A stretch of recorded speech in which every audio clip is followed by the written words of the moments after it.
இந்த வீடியோவில் என்ன பார்க்க போகிறோம்னு பார்த்தீங்கன்னா, இந்த 7th ஆனிவர்சரி க்ளோவில் தான் எப்படி எடுக்கணும்னு பார்க்க போகிறோம்.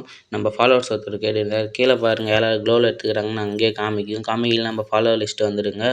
ஃப்ரெண்ட் ரிக்வெஸ்ட்டில் வந்து பார்த்தீங்கன்னா, இங்கே பாருங்கள் அந்த 7 போட்டு ஜொலிக்குதா, அவங்கள இன்வைட் பண்ணி ஒரு பிஆர் ரேங்க்டு மேட்ச் போயிடுங்க. இந்த ஓல்டு பீக் எப்படி இருக்குதுன்னு மறக்காமல் கமெண்ட் பண்ணுங்க. பீக்கை எடுத்துன்னு வந்தானுங்க, இப்படியா எடுத்துன்னு வருவானுங்க. உள்ளே மேட்ச் போயிட்டிங்கன்னா கீழே 7ன்னு காமிக்கும், மேப்பில் காமிக்குதா. இந்த மேப்பில் போய் கீழே ரவுண்டாக இருக்கும், அது உள்ளே இறங்கிட்டிங்கன்னா போதும் கைஸ், உள்ளே ஒரு இடத்துக்கிட்ட போய்டும். அங்கே ட்ராப்லாம் இருக்கும், நீங்கள் ட்ராப்பை சுட்டு எடுத்துக்கிற மாதிரி காயின் எயின் பண்ணுற மாதிரி இருக்கும். இல்லை எனிமி வந்தாங்கன்னா எனிமி சுட்டு காயின் எயின் பண்ணுற மாதிரி இருக்கும். எனக்கு எனிமி வரல கைஸ். இங்கே காயினெல்லாம் எடுத்துகிட்ட அப்புறம் உள்ளே கன் வாங்குற இடத்துக்கு இட்டுன்னு போவாங்க. வாங்கிட்டு நம்ம நார்மலாக பெர்முடா மேப் போய் ப்ளே பண்ணிக்கலாம் கைஸ். பாய்ஸ் கொஞ்சம் சப்போர்ட் பண்ணுங்கடா, காசா பணமாக ஃபாலோவர்ஸையும் அந்த சப்ஸ்கிரைபையும் தட்டி விடுங்கடா. யூடியூப்பில் கொஞ்சம் மறக்காமல் சப்போர்ட் பண்ணுங்கடா. வீடியோவை ஃபுல்லாக பாருங்கடா.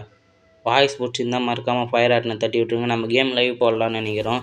யார் போடலான்னு நினைக்கிறீங்களோ ஃபயர் ஆர்ட்டை தெரிக்க விடுங்க பைஸ். வீடியோ ஃபுல்லாக பார்த்துட்டு மறக்காமல் வேறு என்ன சேலஞ்சுன்னு கமெண்ட் பண்ணுங்கள் கைஸ்.